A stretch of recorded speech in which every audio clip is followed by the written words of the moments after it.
तुमच्यापैकी किती जणांना सकाळी उठल्यावर मान अडकलेली वाटते? ऑफिसमध्ये दिवसभर काम केल्यावर मान आणि खांद्यात ठणकायला सुरुवात होते किंवा रात्री मानेच्या वेदनेमुळे झोप लागत नाही. जर तुम्हाला या समस्या जाणवत असतील तर हा व्हिडिओ तुमच्यासाठीच आहे.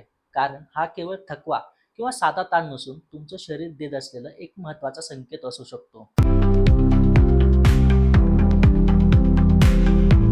नमस्कार मित्रांनो, मी डॉक्टर विक्रांत शिंदे. आज आपण एका अतिशय सामान्य पण त्रासदायक समस्येबद्दल बोलणार आहोत.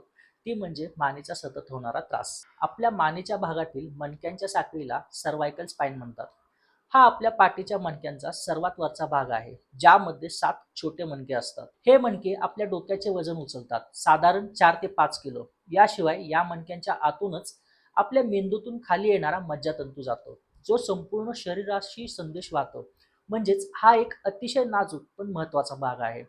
जेव्हा या भागावर जास्त ताण पडतो, तेव्हा स्नायूंमध्ये अकडन, मणक्यात घर्षण आणि मज्जातंतूंवर दाब यामुळे वेदना होऊ लागतात. आता या वेदनेची मुख्य कारण काय आहेत? सर्वात सामान्य कारण म्हणजे खराब पोझिशन.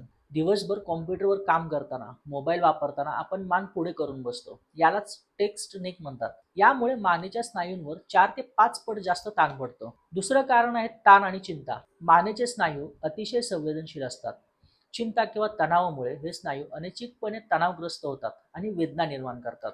पुढचं कारण आहे ऑस्टिओआर्थरायटिस. वयोमानानुसार मानेतील मणक्यातील कुशनिंग खराब होते, मणक्यात घर्षण वाढते आणि वेदना होतात.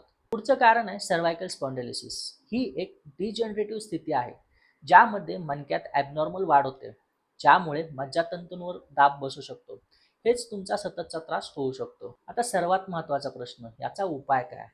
पारंपरिक उपाय म्हणजे पेनकिलर्स, पण ती फक्त तात्पुरते आराम देतात. समस्या मुळापासून दूर व्हायची असेल तर होमिओपॅथी हा एक उत्तम पर्याय असू शकतो. होमिओपॅथीचं तत्व एकदम साधं आहे. लाईक क्युअर्स लाईक, म्हणजे जे पदार्थ एखाद्या आजाराची लक्षणं निर्माण करू शकतात, तेच पदार्थ अतिसूक्ष्म प्रमाणात तो आजार बरंही करू शकतात. मानेच्या वेदनेसाठी होमिओपॅथी फक्त वेदना बंद करत नाही, तर त्यामुळे झालेली सूज कमी करते, मणक्याची हाडं मजबूत करते आणि मज्जातंतूवरचा दाब कमी करून त्यांना पुनर्जीवित करते. उदाहरणार्थ, होमिओपॅथीमध्ये ब्रायोनिया, कॅल्केरिया फॉस, सिमिसोफिगा यासारखी उत्तम औषधं आहेत. ही औषधं प्रत्येक पेशंटच्या वैयक्तिक लक्षणानुसार दिली जातात. पण लक्षात ठेवा, स्वतःपणे औषध घेणं हे धोक्याचं आहे, कारण प्रत्येकाची समस्या आणि त्याची कारणं वेगळी असतात. सततचा होणारा मानेच्या त्रासासाठी काही घरगुती उपायही मी तुम्हाला सांगतो आहे. औषधाबरोबरच काही सोप्या सवयी आपल्याला खूप मदत करू शकतात.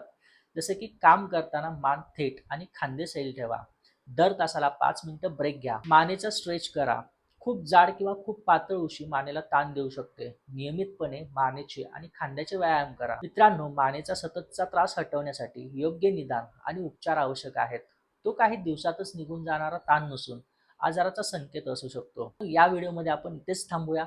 तुम्हाला जर हा व्हिडिओ उपयुक्त वाटला असेल तर लाईक करा, चॅनलला सबस्क्राईब करा आणि अशाच आरोग्यविषयक माहितीसाठी बेल आयकॉन दाबायला विसरू नका. आपले आरोग्य आपली सर्वात मोठी संपत्ती आहे. त्याची काळजी घ्या.